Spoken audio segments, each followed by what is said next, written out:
Un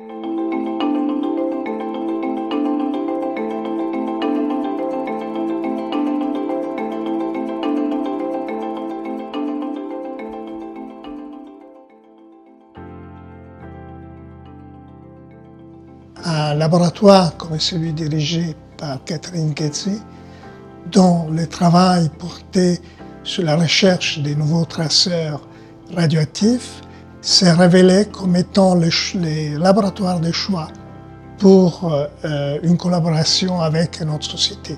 Cette collaboration a donné lieu à un certain nombre de publications de très haut niveau scientifique. Notamment, c'est portant sur l'identification des propriétés biologiques d'un traceur technicien appelé NOET. La recherche des nouveaux traceurs en médecine nucléaire reste une thématique qui peut donner lieu à des percées scientifiques importantes avec une utilisation clinique très rapide. C'est vraiment le moment de soutenir cette recherche et d'avancer encore plus vite dans ce développement en préservant sa spécificité et en évitant de diluer cette thématique dans d'autres thématiques beaucoup plus générales. Il y a une quinzaine d'années, j'étais responsable de recherche et développement de 3A, Advanced Accelerator Application. Et donc, j'avais besoin d'établir des collaborations avec des labos avec de la connaissance de la médecine nucléaire. Mais j'ai identifié Grenoble en tant que labo de référence pour la médecine nucléaire.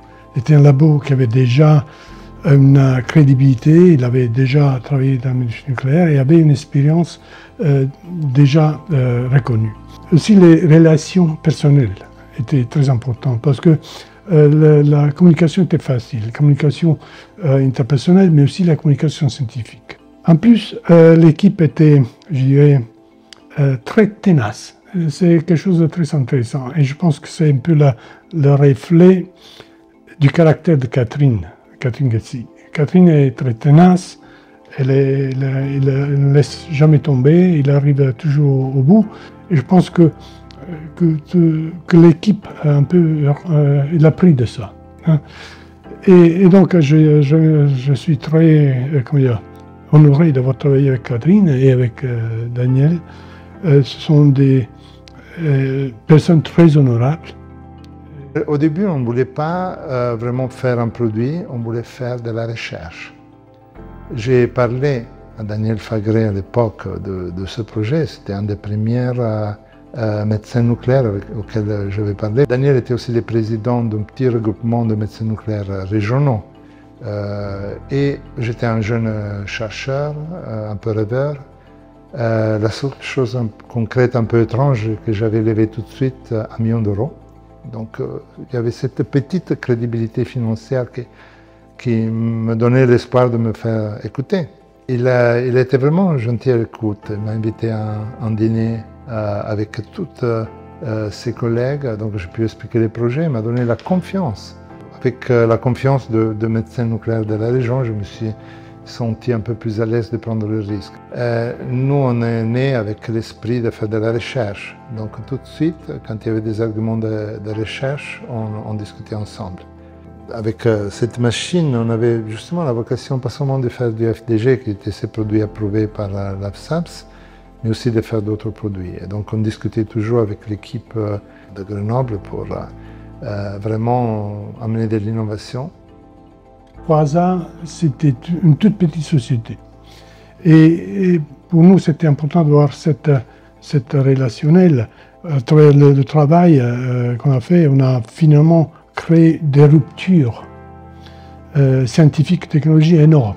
On a donné la possibilité à des patients d'être traités à travers la médecine nucléaire. Aujourd'hui, il y a beaucoup d'investissements. Il y a beaucoup de sociétés qui investissent dans les équipes, dans les équipements, dans les structures, dans la médecine nucléaire. Mais il y a malheureusement très peu de connaissances en médecine nucléaire.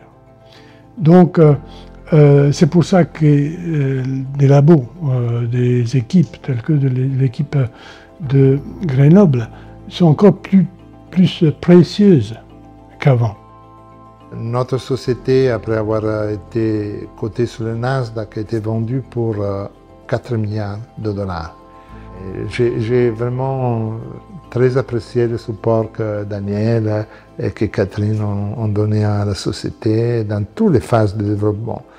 Ils ont cru vraiment depuis le début jusqu'à quand on était plus grand et